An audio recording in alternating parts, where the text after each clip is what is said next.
let me introduce you to Ash then. So Ash, we've had him in the diary for quite a few months now. I'm very excited that the day has come for you to come and do a session on this. I've known Ash for a while, not closely, but loosely, because I've seen him around and I've seen what he's been doing.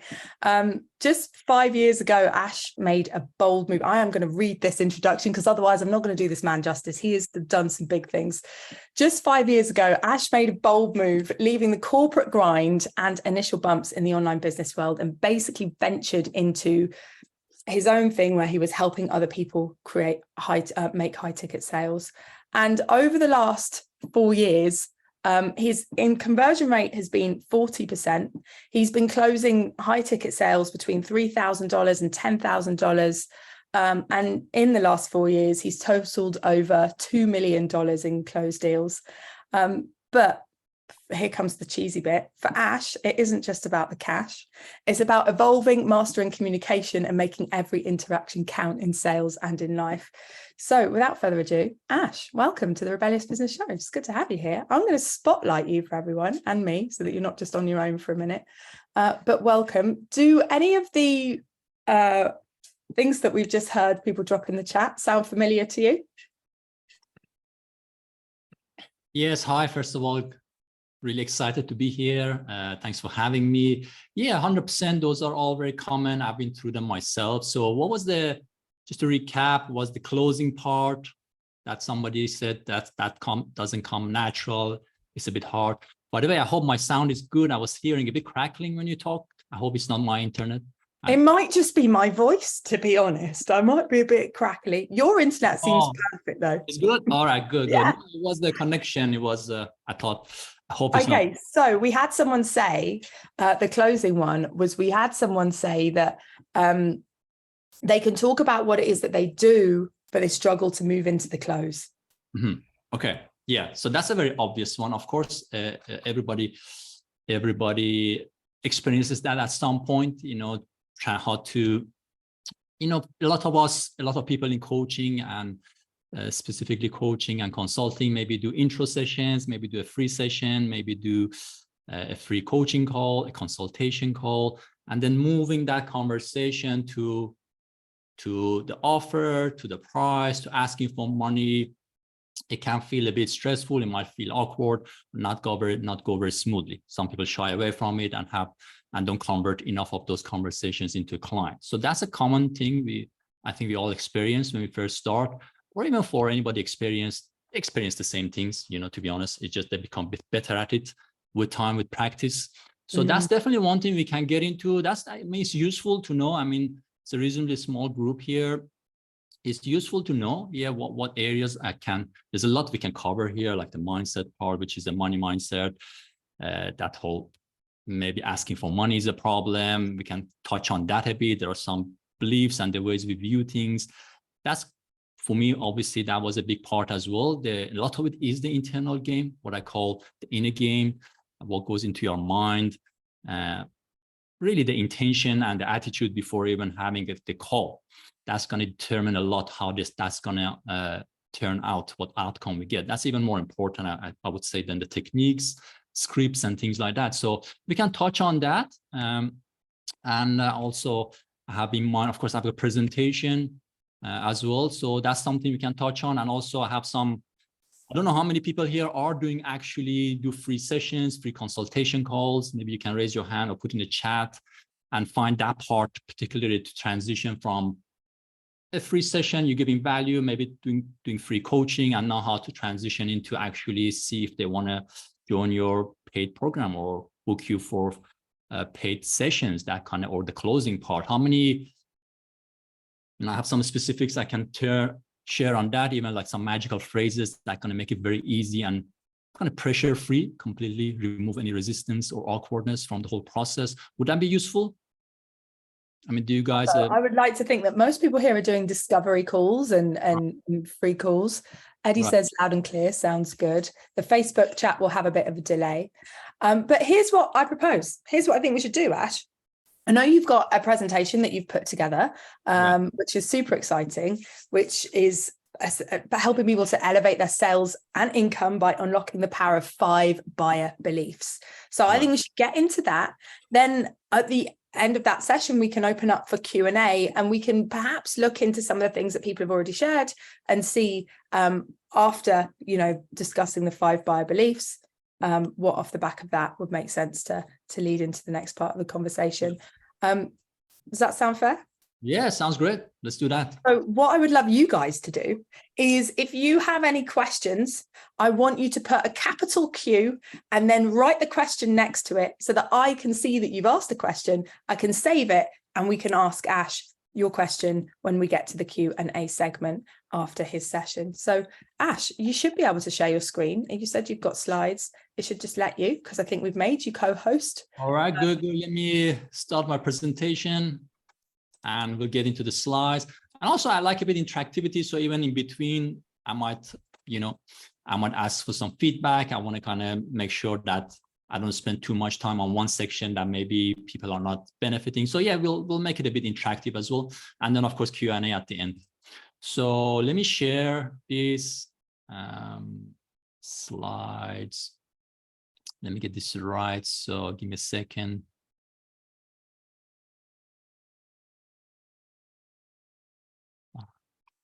Okay, slideshow.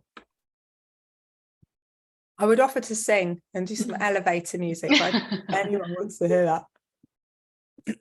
What was that? Alpha and Omega. Yeah, not any music, RBN music. This must be really funny on the live stream right now, because we've got Ash spotlighted, and you just hear me and you in the background, Caroline, just talking nonsense. Yeah. I like that, being like an omnipotent voice. Yeah, I am the voice from beyond. Giving you we are God. Elevator music. The voice of God in the Rebellious Business Show. Singing elevator music. People tuning in are like, what's going on? Ash is in front of me and I can hear a We're here to keep watches up. We're here to keep it up. Stay tuned, everyone. We've got 13 people viewing, so I feel like they like our background. Ash should sound. start moving his mouth to pretend it's actually him speaking. Like, no pressure, Ash. Don't worry, No pressure, we've got Ash. this covered. Oh, yeah, I've got it. Okay, here it is. Great. It's been a while since I did one of these Google presentations, so was just finding my way around. Okay, so let's make sure I share the right browser. So share, there it is. Can you see it? I can see elevate your sales and income by unlocking the power of 5 buyer beliefs. Sounds like we're in the right room. Awesome, awesome. Who likes to do that, to elevate your sales and income? Raise the hand. Woo! Yeah, my hand's up. You can't see it, but it is. Good. Let's get into that. And of course, elevating your sales and income, it starts with, of course, helping and making an impact. So it goes hand in hand together. I'm sure I know most people you mentioned, they are in coaching, in helping people, consulting, service providers. So we want to help people, but of course we cannot really help people until we have a client who puts some money on the table as well and is committed. So that's why the two are very much linked. Okay, so let's go into what I had in mind to cover here. Oops, go back. So yeah, those are the things what we will cover today. 3 things really. Yeah, the main thing we're going to probably spend most time is that decode the 5 buyer beliefs that Caroline mentioned. And then really the other things are, first one is going to also be kick those money asking jitters to the curb and own your worth. I love how it sounds. I know Cordelia has a good way with the words. Mine was a bit more simplistic, but I love the way it sounds. Yeah. So we're going to cover that a bit, touch into that part of it. Then we go into the 5 buyer beliefs. Really, these are 5 questions I share with you. Very simple. Really, you're probably already doing it, but this kind of solidifies it. How exactly the areas you need to cover to make sure at the end of it there are no surprises and there are no objections. Really, you kind of stay in that alignment with your prospect or with the client. So that's going to be. So we're going to cover that, and then finally those magical phrases. This is very simple. I want to give you some simple things you can take away as well today. Use it on your next call. get more clients. Okay, sound good? And let's see, as I'm just seeing my slide here. I want to see the people as well. Okay, cool. So let's go into the first one. So the inner game of sales, the 5 shifts. Really, if people ask me, you know, where was your biggest shift in sales? Yes, of course, I learned all the sales techniques. I went through various training programs, but really that all helps. But really the techniques are 20% of it, I would say. 80% of it is going to be that inner game, the mindset, whatever you want to call it, essentially what goes in your head, and really comes down to the intention and the attitude that we have towards selling. That's going to make a huge difference before even we have that conversation. And really with sales is the art of communication. You know, becoming good at sales means becoming a good, effective communicator. So it has a lot of benefits in everyday life. For me, coming from somebody who was introverted, an IT geek, to learning this skill, improving and practicing, it has really transformed and impacted every area of my life, private life, with my friends, with my family. Ultimately, that's what good selling is about, being a good communicator, being a good listener. So that's why I think, you know, I don't take it lightly, like the kind of skills. This is a skill really I would 100% recommend everybody learn and improve on, even though you might first shy away from sales as something we don't like. But ultimately, that's all it is. You know, it's a communication that we do every day, and we're always selling something, whether it is to our kids, to our friends, selling an idea, selling a holiday, selling, you know, anything. So that's all communication and really the power of influence and persuasion. So let's talk about the inner game of sales, the 5 shifts. So these are the 5 shifts that I thought, you know, what I can summarize. Everything I learned when it comes to that improving that inner game, the inner confidence, the kind of really approaching it with the right mindset, comes to these 5 shifts. And these 5 shifts, it's about exactly that. Yeah, it's about reframing the common conceptions. I've got a kind of quote there: if you don't like the picture, change the frame. So that's really what we want to do, reframe how we see these, and why, if anybody here has any negative connotations to sales or asking for money or relationship with money, this reframing is going to help. And this is going to go against the grain, against what we, I guess, instinctively do a lot of the time. So let's cover these, what they are, okay?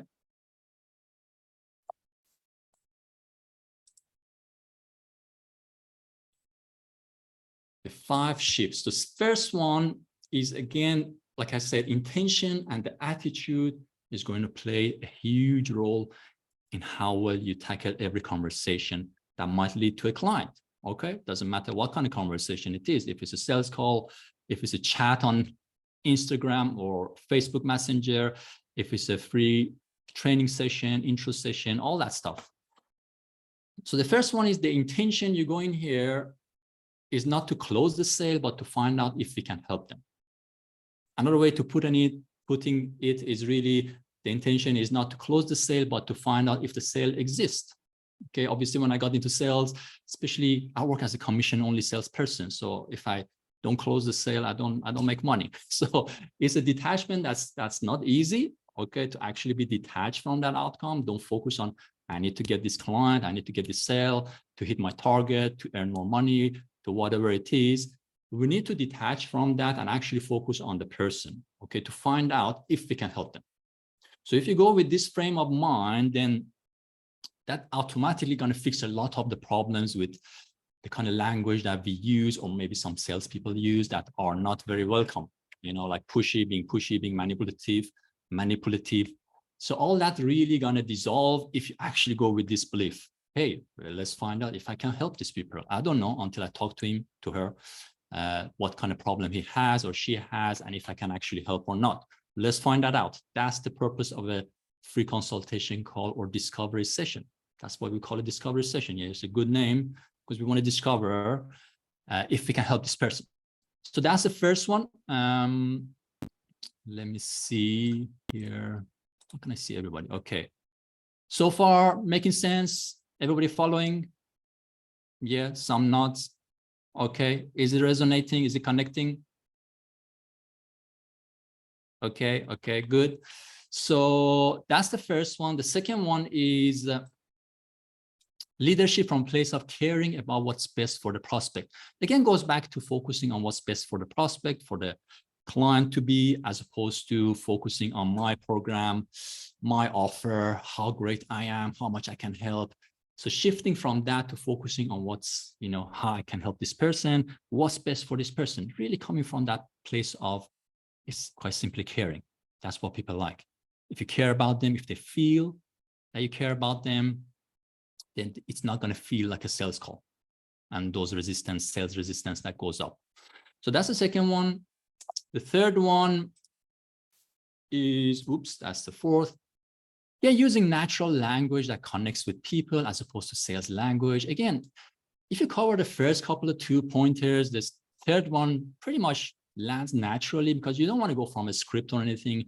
Now, if you're not a salesperson, probably you don't have a script if you're not in a sales position. But even as a sales guy, I don't use scripts. I use more natural language because I'm focused on actually, again, if you come from there, just identifying what the problem is and having conversation, then it becomes quite natural. And when I cover the five beliefs and the 5 questions, you understand how we can do that, actually have a framework, but at the same time being conversational and not scripted. So we cover that as well. So that's the third one. And then finally, the fourth one is going to be solving a problem as opposed to doing a sales pitch. So again, when it comes to the pitch, sales pitch, the offer, you're going to pitching your offer. Again, we don't want to go into, okay, now here comes the big pitch and people are just going to sit back and listen and fall asleep and try and get that feeling, oh yeah, he's obviously trying to just sell me this. So instead, we want to focus on solving a problem, and to be able to solve the problem, we need to understand what the problem is. So that's what we're going to cover in those 5 beliefs. That's all about doing a good diagnosis, good discovery to understand what the problem is. Okay. And then finally, let the prospect persuade themselves instead of handling objections. So this is a big one. Again, this was a major shift for me. It's a natural thing we all do. We want to be keen. We see that we can help this person. We jump into trying to convince them a bit of how good our program is, how much they can benefit. But again, that push normally means that people are going to move further back. So instead of that, you want to let the prospect persuade themselves. And what if you do this correctly? Again, that's what those 5 beliefs are about that we're going to cover. If you do that correctly, the objection is going to be handled before even we get to mention the price. Okay. Or maybe even before you get to mention the price, you identify that you cannot help this person and you said, I don't think I can help you at this point. I can send you some information or point you in the right direction, and you part ways. Okay. So there's no reason to really pitch an offer until you're 100% sure that they need your offer and that they're the right fit for you. So those are the main things we want to find out in a consultation session. So that's going to be really, once you have this mindset, these 5 shifts, and really you're going to approach this with a totally different way. And a lot of those, as Cordelia calls it, icky feelings around sales going to disappear naturally, or around money, because again, I'm not trying to sell anything or get money from somebody unless I'm sure that A, I can help them, and B, that they want it. Until I'm 100% sure about that, I'm not going to even pitch my offer. Okay. And that's how I do my sales calls.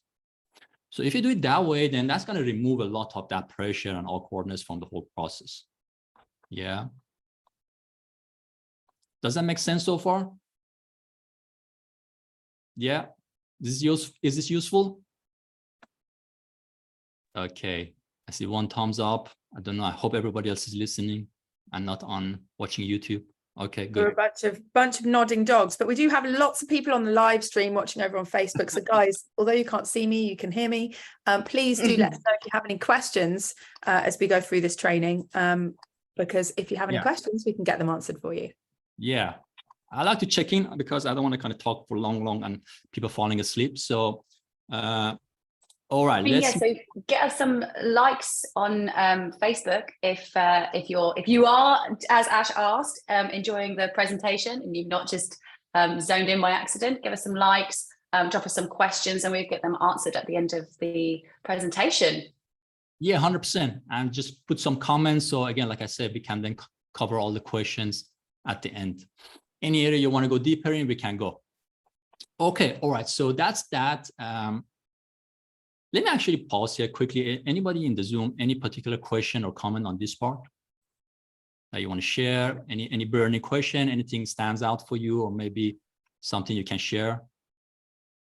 I love even just number one. The intention is not to close the sale, but to find out if we can help them. I think this is one of the reasons why we've brought you onto Rebellious Business, the Rebellious Business show today, Ash, because ultimately we don't like to sell tactics and have sell tactics that make you feel icky. We like to solve problems. And selling is just an aspect of solving a problem. So I've really, that's just like that first top line of the intention is not to close the sale, but to find out if we can help them. I love that. So just that's my own sort of like, yes, love that. Thank you very much for sharing that. Good. Thanks for sharing. And everything else. So yeah, I've already got a takeaway, if I may.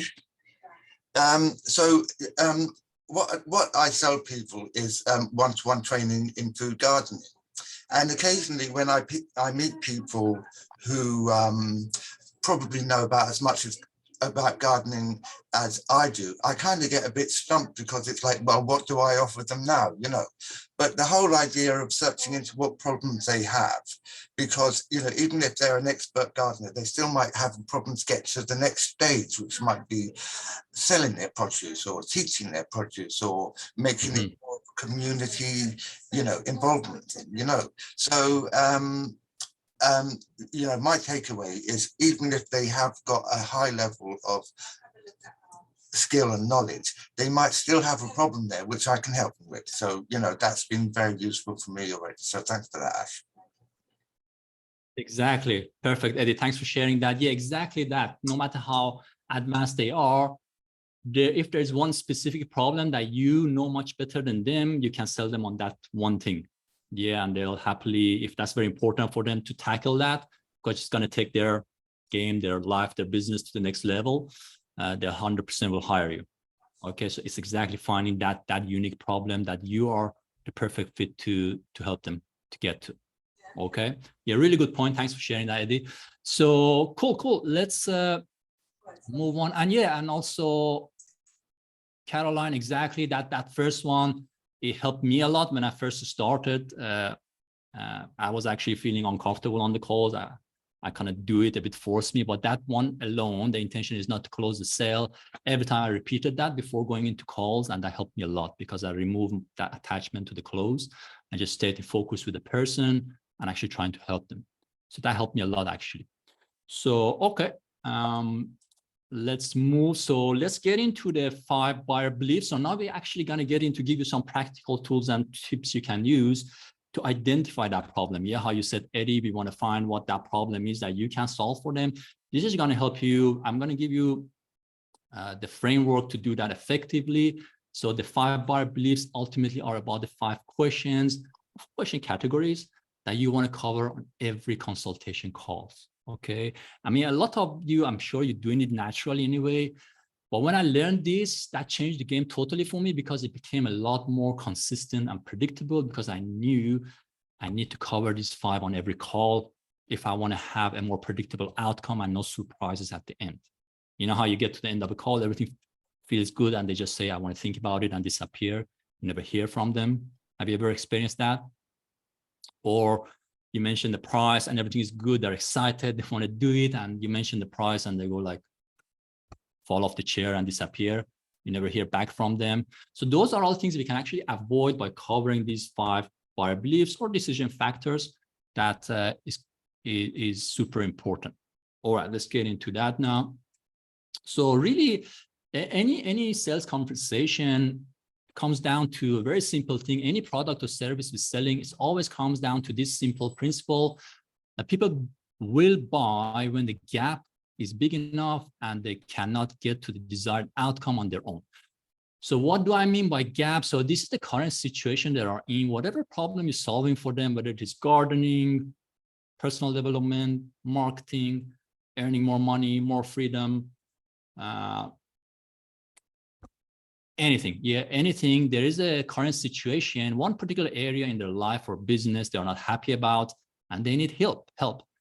The desired outcome is that that outcome, having that problem solved essentially. Okay, for example, I want to earn more money. I want to have more freedom, spend more time with my children. I want to work for myself. I want to help people overcome their internal blockers. I want to help people out of this depression. Whatever it is, whatever the goal is, there is ultimately a gap from where they currently are and where they want to get to. So the only reason people hire a consultant, a service provider, a coach, is because that gap is big enough and they cannot do it on their own. Okay, so really on a consultation call, on a discovery call, that's all we are doing to identify what that gap is, where they currently are, where they want to get to, and how big of the gap is. Is it something they can do on their own, or do they really need my help? So that's all we are doing on a consultation session. That alone, I had this picture always in front of me those first couple of years because I didn't want to have a script in front of me. The problem with having a script and questions is it takes your attention and mind away from the person and onto like whatever paper or screen. And because you normally want to stay away from it and be fully present and listening, that listening is going to be key. Listening carefully to the person. Then I had this is all I had in front of me to make sure I remember I cover everything, and the 5 beliefs, the 5 areas I want to cover. Okay, so that's all I had in front of me, and that's what I'm going to share with you. The same system that really I used to get to those 40% close rates from somebody who knew nothing about sales. Okay, so oops. The first one, of course, the problem. Yeah, it always starts with the problem. Eddie already mentioned it. What's the problem? So I'm going to give you some tips here how to dig deeper into the problem. Now, one of the common mistakes that we do in sales, of course, we know we need to find out what their need or problem is, but we don't go deep enough. We just ask, okay, so how can I help you? What's the challenge you're facing right now?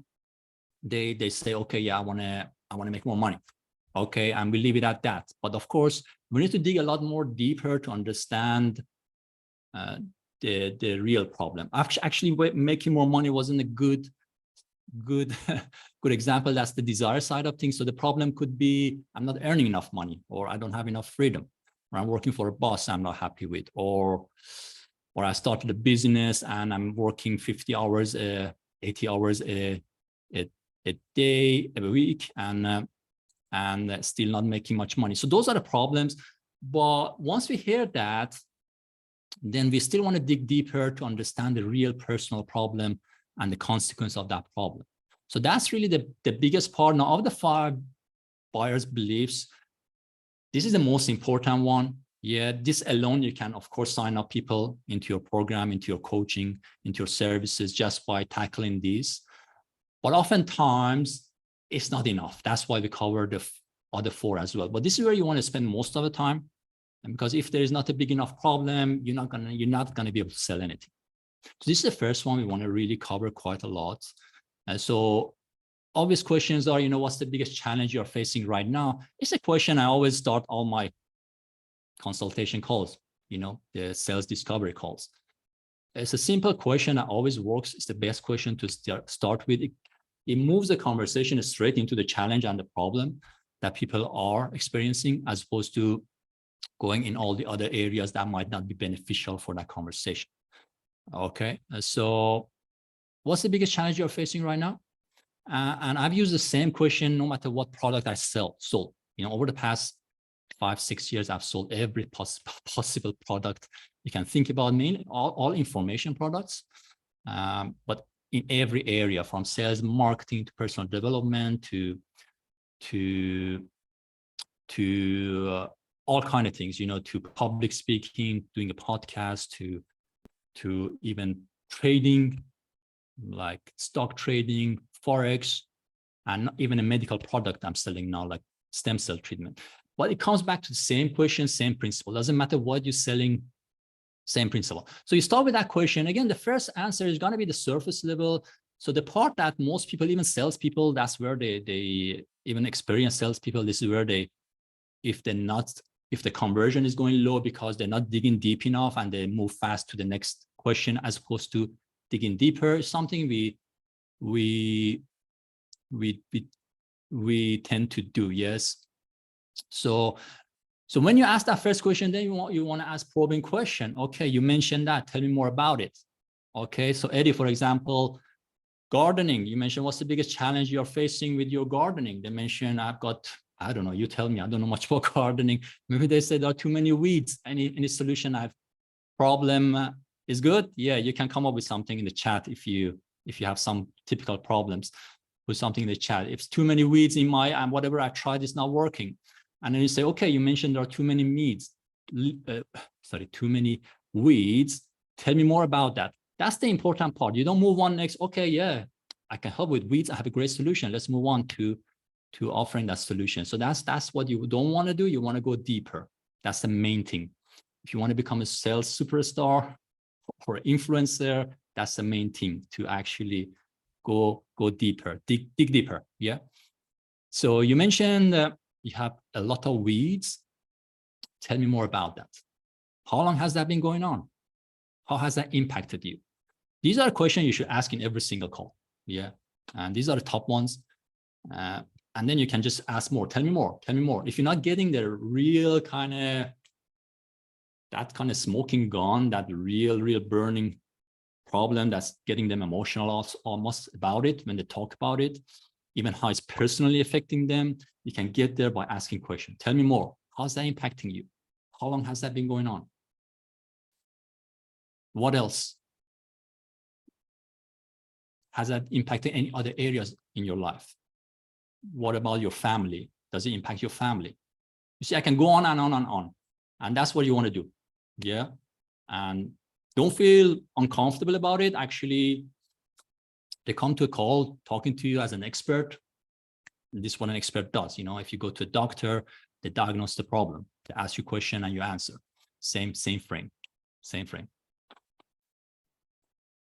I absolutely love that, Ash. Just want to jump in if I may, because having spoken to a lot of our networkers and the people that are working with us, you know, one of the biggest things is the feeling of it's the connotation of sales being a bit manipulative sometimes and not wanting to be that person. And I love what you just said there. I just want to highlight it. If you go to an expert and you're trying to get your problem solved, the expert's going to ask questions to find out what the root of the problem actually is. And that's what you're trying to do, is get to the bottom of it. It's not about putting the knife in and twisting the knife. It's not about, you know, trying to get someone emotionally backed in a corner. It's just about trying to find that connection with them and what that problem is. And I really love that analogy about the doctor. I think that was brilliant. Yeah, exactly. Thanks, Cordelia. Exactly that. You know, it's not that you want to just put the knife in there, twist it, and put some salt on it. Some salespeople sell that. That's not the purpose. You want to actually, again, it comes down back to the intention you're going in. Yeah, if you go back to the intention is to help people. To come from that intention, you don't feel bad about this questioning, these. Again, like Cordelia says, we want to find the root of the problem before we solve it, before we know if I can solve it or not. How can you solve it if you're not sure about the root of the problem? Okay. So that's that. Anybody has any particular question with this part? I know this is the most important part of any sales conversation or discovery session, consultation session. So if you have any particular areas, any particular challenge in this area, you can tell me now. Or if something particularly resonated. Oops. Anybody? If not a problem, I'll move on. Well, I just wanted to say it really resonates with a teaching that Cordelia was doing earlier on. And it's like getting to the 90% of the iceberg, which is below the water, you know, so it's just reminded me of that little phrase. Just, yeah. Right. That's it. Yeah, exactly. Great. Okay. So let's move to the next one. So we covered the problem. Like I said, most of it is going to be biggest part. Let's say if you're doing the discovery And also quickly, guys, like on a sales consultation call, half of it should be the discovery part. And the discovery part, you don't want to do much talking at all. You're just asking questions and listening. And this is one of the hardest things because we always have this instinct to jump into explaining a bit, sharing some of our thoughts, telling ideas, but you don't want to do that in the discovery part of the call. When we're covering the 5 buyer beliefs, the 5 areas of discovery that essentially I'm telling you here, you just want to ask questions and listen. Refrain from telling ideas. Instead, it's a lot more powerful to ask as opposed to tell. Ash, I do have a question at this point, if I may. Yeah, go ahead. Well,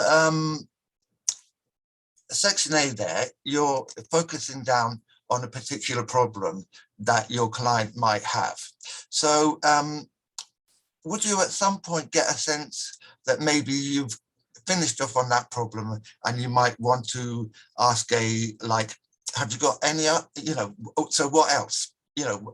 What other problems might you have? I mean, and how would you move from sort of really deep diving on one problem and maybe think about moving to another problem?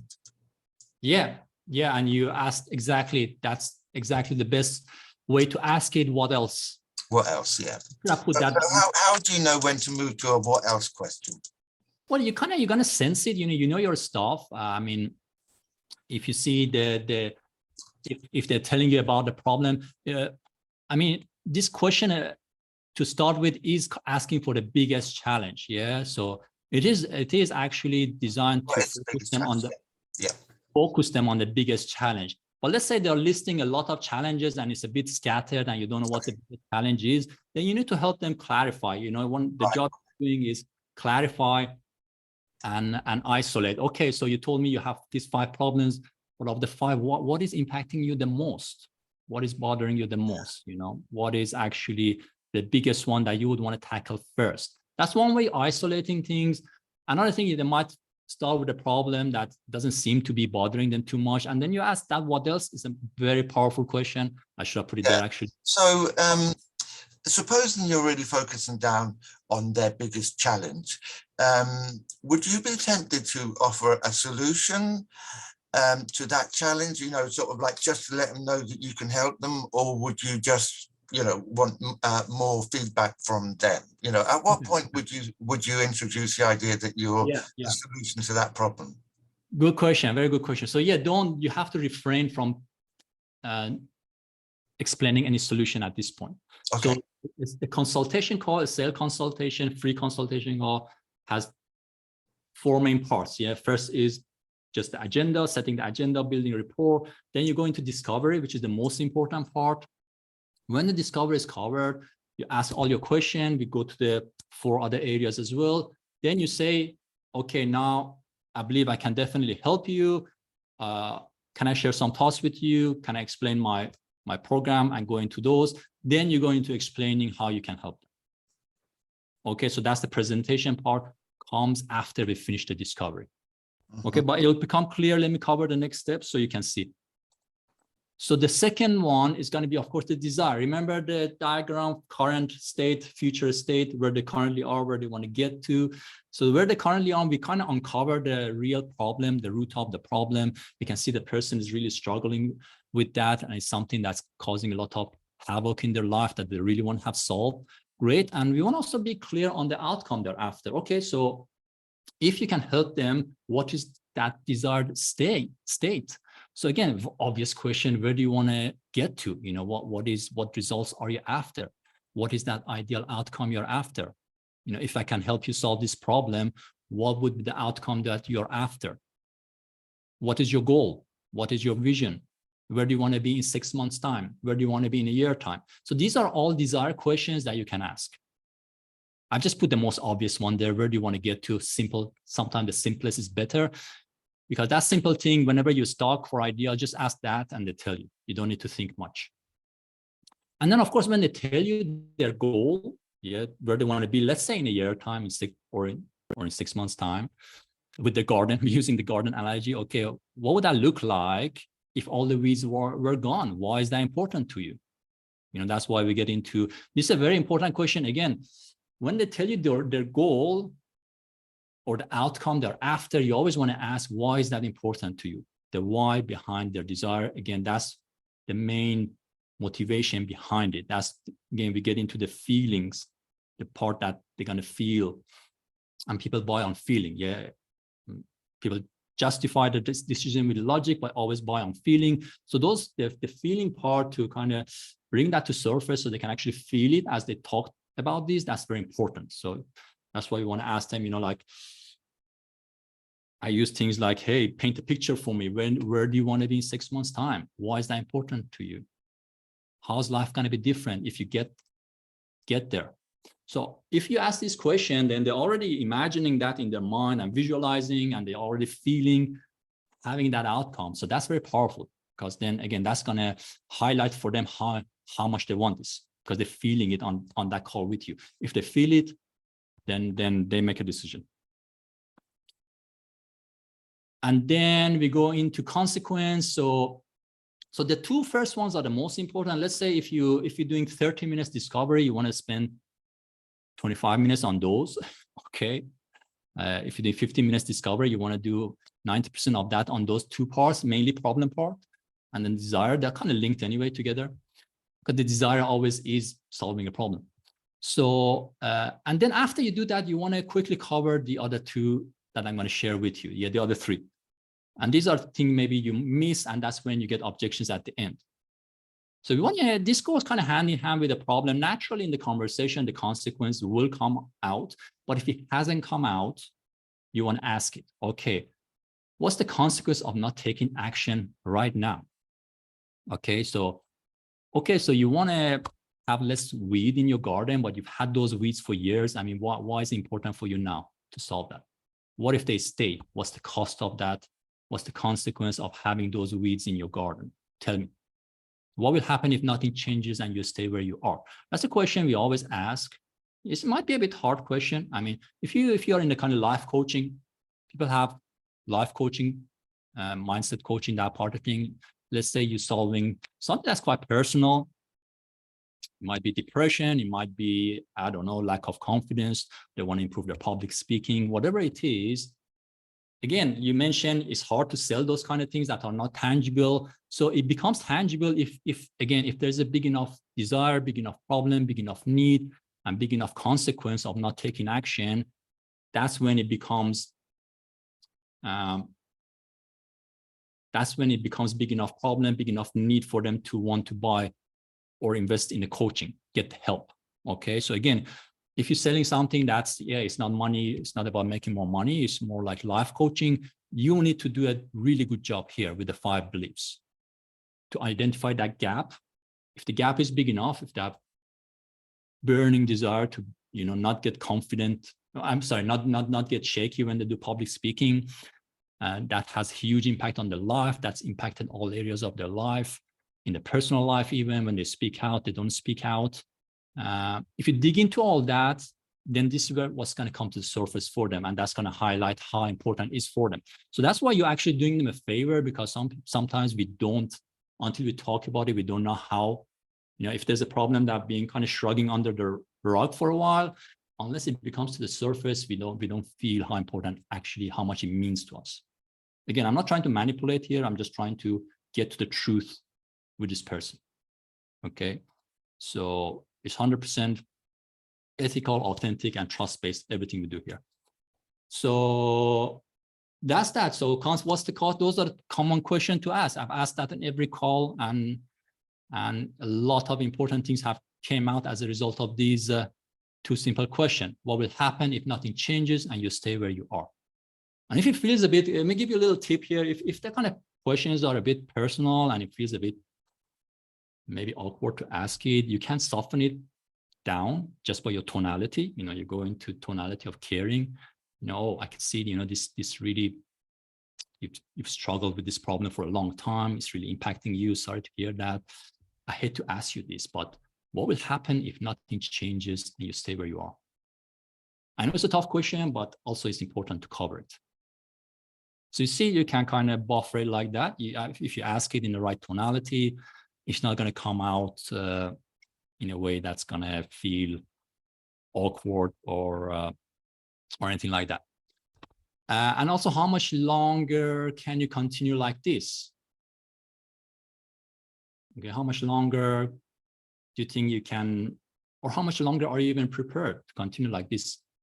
How important is it to solve it? Actually, that gets us to the next thing, which is urgency. So that's a consequence and cost. Quickly touch on that as well. This might unravel naturally when you're digging into those problem areas. You ask, how is that impacting you? That gets you into consequence. Also, the impact, what to always get into, the impact oftentimes is not just on the person itself. It might be the impact it has on their family, on their kids, on their spouse. So you get into those things as well. And if you do, then again, you're not going to get those spouse objection. I have to talk to my wife later or my husband. You don't get that if you tackle it naturally here. When you going into consequences on them and their family. Okay, so that's that one. Let's go to the next one. Give me some idea of time as well, Caroline. I don't know how much longer we have, so I don't talk too much. Okay. Well, we've got around 5 minutes left until we are at the top of the hour. However, you've been answering questions as we go, so that's the kind of where I would expect us to be at, which is really awesome. We do have a couple of burning questions in the chat if we can make time for that, but otherwise, that's where we are. Good. So after 5 minutes, we have 10 minutes for questions. I'm happy to stay on if you are, Ash. Okay. Yeah, I'm fine. Cool. Awesome. Okay. Urgency. So finally, urgency, not finally. Why did I say finally? It's still one more to go. So fourth one, urgency. Urgency is also really important. Again, that's something, is again, somebody who's done thousands of sales discovery calls, you get to the end of the call and they really need it. They're really keen. They're enthusiastic. They want your product. They love you. They trust you. They have a problem, but they have no urgency. They've lived with this for years, and nothing's really changed to make this more urgent for them. So they're easy for them to push it back again, say, hey, yeah, let me think about it. Maybe something I do down the line. So that's where also you want to touch in, that now is a good time for change. Why do you feel, and again, you just asked the question, why do you feel now is the right time to do this? Very powerful question to ask. You can always ask that, why now? Quite simply. But you've been struggling with this problem for so many years. Why now? What changed that now become the right time for you to tackle this? Or do you even want to address this now, or is it more for further down the line? If you ask those questions, then you're going to understand whether there's urgency or not. Okay. So again, you ask, you do these things, then that's why you're not going to have those objections at the end, because you already clarified that there's urgency, there is consequence, there's problem, there's desire. If all those things tick, you're never going to get objection. People are going to say, yes, I want to move forward. If not, then you can actually tackle it and identify what's going on and customize your solution accordingly. And then finally is the doubt. So this is the part, again, another sticking point that a lot of people tell you, I'm going to think about it. That's maybe because they think they can do it on their own and they don't need your help. Okay, so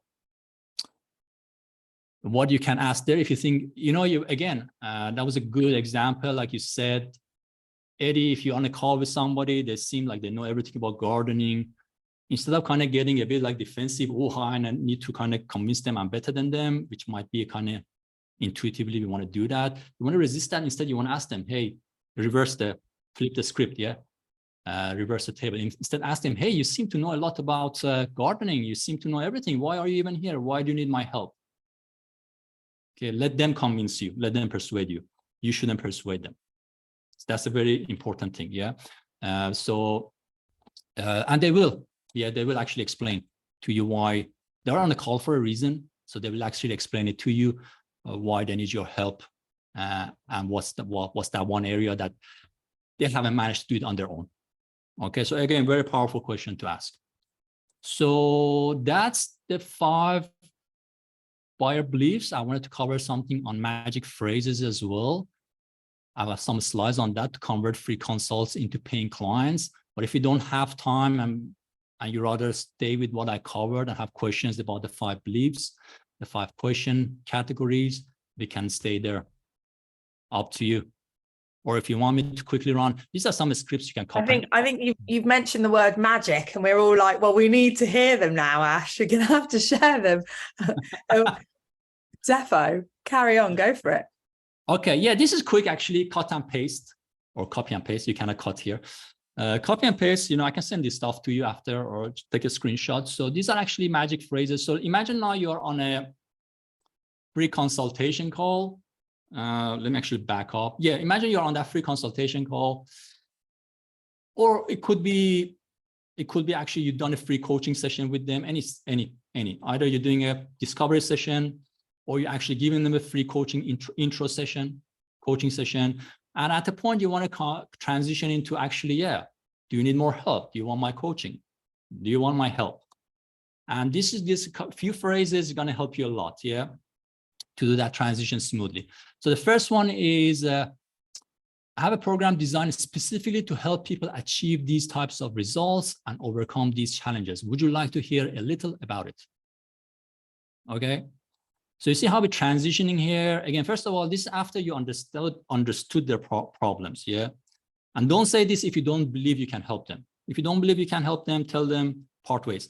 But if you actually think, yeah, from everything you shared, actually, I can 100% help. My program is a perfect fit, then you say this.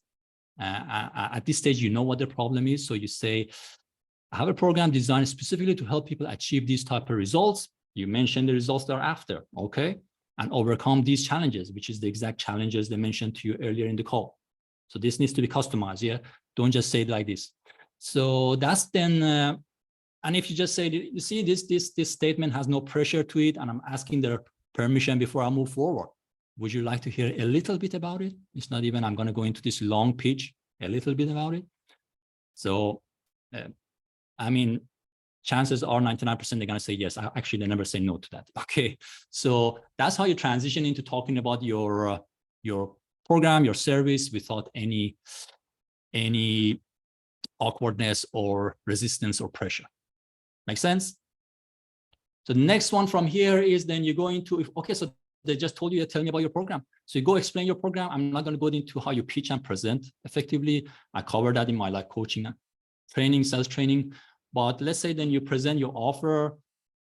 And normally it's good to have a couple of options at the end, like, okay, I don't know if you have a fixed offer or sessions, maybe you sell in bulk. I can either do session of 5 sessions with you, 10 sessions, or we can do a 1-month program or a 3-month program. Give them a couple of options and then say, which option feels like the best fit for you? Okay. So if you're not sure what's best for them, ask them, what's the best fit for you? And then when they pick the option and they're happy with that, it seems like, yeah, they're interested, they want to go with that option. Would you like to schedule our first session? Okay. Again, you're asking question. I'm not selling, pitching anything until they ask for it. Okay. So there's no pressure here, no pushing. Would you like to schedule your first session? I mean, if you have a first session, if you have a coaching offer, you can have an introduction. You could have the onboarding session. You can say, would you like to book your onboarding session with me? And they say, yes, let's go ahead. Then you should have a client, yeah, that said yes to all these things. Obviously, they want to work with you. There's no guesswork here. And then you go into processing the payment. Again, processing the payment, if it feels awkward, say, hey, let me have your credit card details. Just say, let me get you entered into the system. Start taking the name, their address, and then card number. All right, of course, you need to mention the price at some point here, but I assume you mentioned that, and then you just go into that. So those are a few magic phrases for you to use. I love that. Do you know why I love that? This is what I teach as well to our rebels is that instead of going, so, you get that point where you got that awkward questions like, so, are you in? Are you, is it a yes? Are you sure? Are you coming? Like that bit feels uncomfortable. This is avoiding that, because what it's doing is you're getting a good vibe from someone. You've got some good indicators that they're a yes. And so you're just proceeding to onboard them as a client. And it just takes the awkwardness out. This is exactly what I do. I love it. That's it. It's as smooth as, I don't know, going down a slide. No friction. Amazing. So All should we answer some questions then, Ash? Well, hey, look at that. That was good timing. Hey. So let me stop the share now. There we go. By the way, where are you from? Denmark. No, Yeah. I'm originally from Iran. I lived most of my life in UK, and now I live in Spain. Well, do you know what? The reason you have the same accent as my dentist. So and he's from Denmark. So I wondered, Well, you probably don't. That's probably my naivety. Because before I moved to UK, I lived six years in Sweden. Okay. That makes sense. Our Jennifer's from Sweden, so you'd be able to speak to her in Swedish. Right. So anyway, Jahan says, if they seem uncomfortable talking about their problem or irritated if we keep digging, should we call it out? Quotations, does it feel uncomfortable talking about this or something like that? Yeah, very good. Call it out. Yeah, if it feels uncomfortable, don't stay with that uncomfortable feeling. Talk about it. Hey, is this useful for you? Is it getting uncomfortable? Tell me, talk to me. I want to make sure I can help you. My aim here is to help, but I don't want to pass any or overstep my boundaries or anything. So yeah, just recognize it, acknowledge it, talk about it.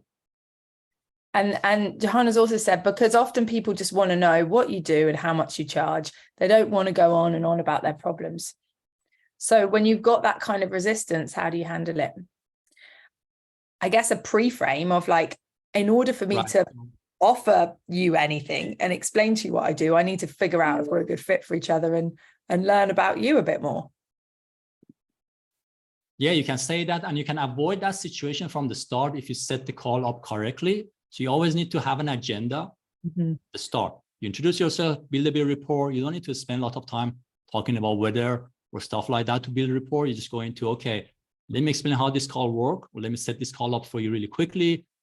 I'm going to start by asking a few questions so I'm really clear about what you're struggling with, what are your challenges. And then from then I can see whether you're a good fit or not, and we can go into explaining my program. So you explain how the call is going to go and make sure they're on board with that before you even start that questioning.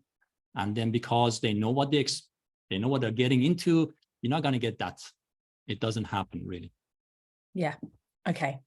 And there's always the odd person that's a bit tricky to build rapport with because they're just naturally awkward and naturally cagey. And there's only so much you can do. You can't build rapport with everyone. You can try, but some people you just got to just accept it's not going to happen. And that's fine, because what I would say is, if that's the case, is this person your ideal client? Are they going to be easy to coach? If they're really struggling to answer some questions, is it going to be easy to teach them, to coach them, to train them, to mentor them? I think it's probably going to be really hard work. So you might at that point be like, do you know what? I don't think I can help this person. Yeah, exactly. And also just recognizing that that's the name of the game. Yeah. Like you said, Ash, achieve 40% close rate, which in sales is very high, but that still means most people are not going to buy, 60% not going to buy. So that's just how it works. Yeah. You're going to prepare. You need to also be a bit rational about it, know your numbers. Not that every 10 calls, if you've got such a warm audience, you're closing 50%, that's still half of them not going to move forward. So you should be cool about it. Yeah. Every no, it gets you closer to the next yes. I love that. Every no gets you closer to the next yes. Love it. It's true.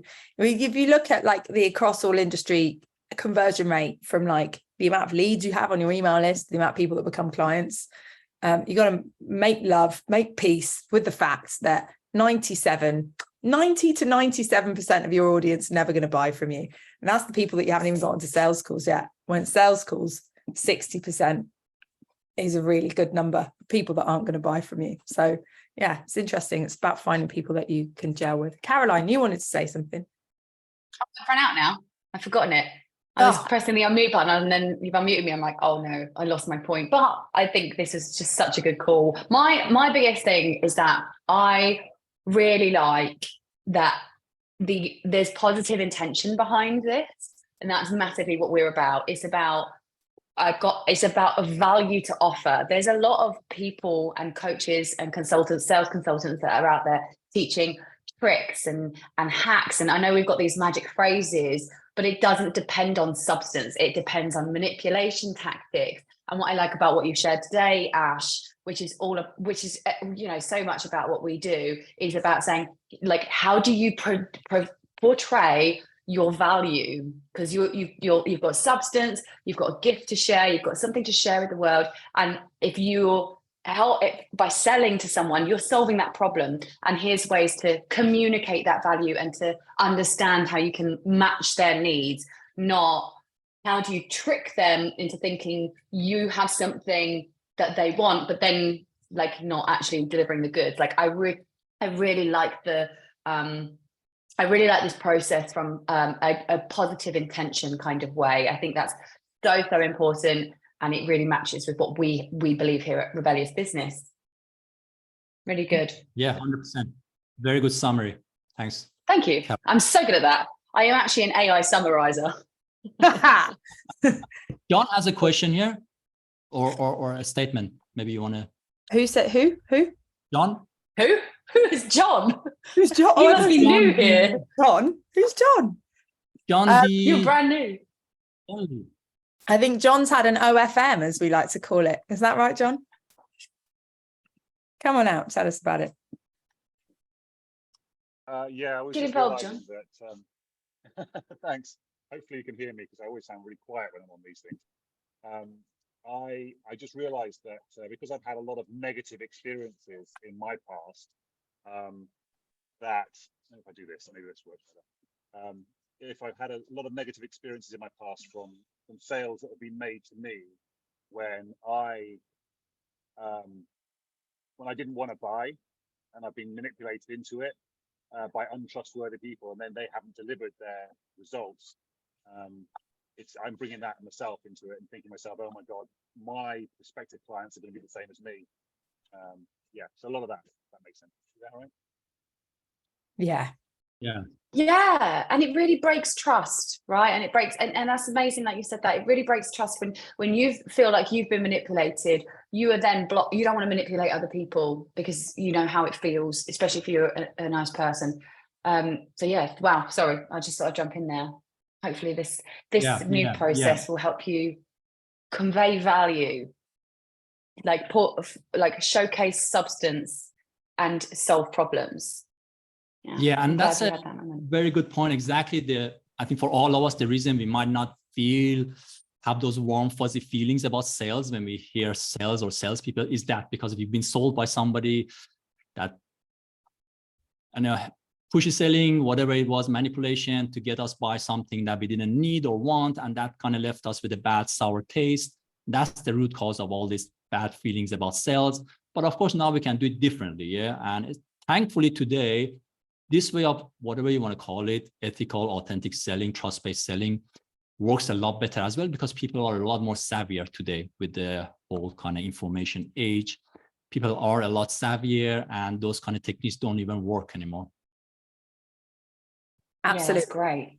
Long gone are the days of being a sleazy salesman. Build relationships with people, create connection, and solve problems. Ash, it's been an absolute pleasure to have you at the show. Thank you so much for sharing so much wisdom and taking so much time to go through some really key and game-changing things with us. I really appreciate it. Yeah.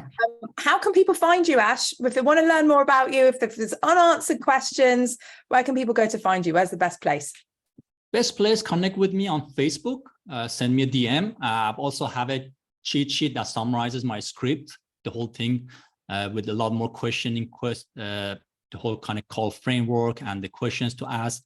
Happy to send that to you. Just message me on Facebook and send it to you. Also, happy to offer everybody. I want to, of course, to the Rebellious Network, offer as much value as I can. If anybody wants a coaching session, happy to have that, a free one. We can take a look at one of your calls. I can give you feedback or any particular area you're stuck. We can do a quick sort of 30-minute coaching session for free. Happy to offer that as well. You dropped that in the Facebook as well. Awesome. We have just dropped the direct link to Ash on Facebook in the Facebook live stream chat and also on Zoom. So go and click on that and you can send a message, a direct message to Ash straight from there. Thank you so much, Ash. Really appreciate you.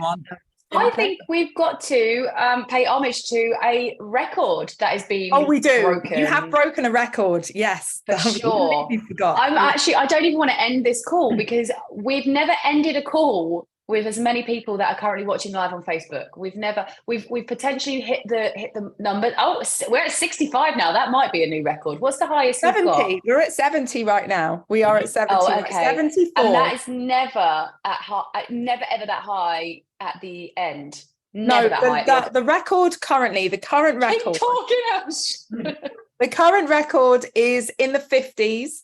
Ash, you are currently record holder for the session that has had the most peak live viewers at the same time, which is super, super exciting. 75 is the number to beat. So I didn't. And also at the end. Sorry, Ash. So I didn't put people to sleep. That's great to hear. Yeah, I don't think I didn't want to say during the call. We like just keep up the magic, Ash. Keep up the magic. We'll have to have you back, Ash. You have to come back. People have spoken. It's good fun. And also, it's a sign that you need to do more video. You need to get out on more live video. Look what you do. You can send in the Rebellious Business Show viral. I love it. Yeah. I will for sure. I'm going to share a bunch of stuff on YouTube as well. I'm going to do that. Yeah. Amazing. Well, thank you. Record holder. Well, let's see if anyone can beat you. Talking of other sessions, this here that you are currently watching is the Rebellious Business Show. We are live every Wednesday at 10:30 a.m. UK time. You can watch from anywhere in the world, though. I'm just not going to list off the time zones. But yeah, 10:30 a.m. UK time every single Wednesday. And we always have a training or an interview or a session to help you with your marketing, your advertising, and running your online business. We are all about connection. We are all about building relationships. And we have an amazing community of like-minded, rebellious entrepreneurs that you can come and join. It's called the Rebellious Business Network. You are welcome to join. We will be live back here next week. We are delivering a networking session. So for those of you that have been around for a while, you know, it's like comedy part of the month whilst we try and like put people into breakout rooms. But the really awesome thing about the networking session that we run on the last Wednesday of every month is that you get to jump into the breakout rooms, meet and connect with some of our rebels, make new friends, find new people to collaborate with, potentially find some clients or find someone to interview on your podcast or find someone that wants to interview you on their podcast. The more people you know in business, the better. So that's why we run this network. It's a place for you to connect. And that's why we run the networking session monthly so that you can come and connect with people live on Zoom. Caroline, I've just lost us all our viewers. And I've got like a builder in the background. I just thought it was like, big talk, Ash, keep our viewers happy. We've lost them all. In gardening. No pressure, Ash.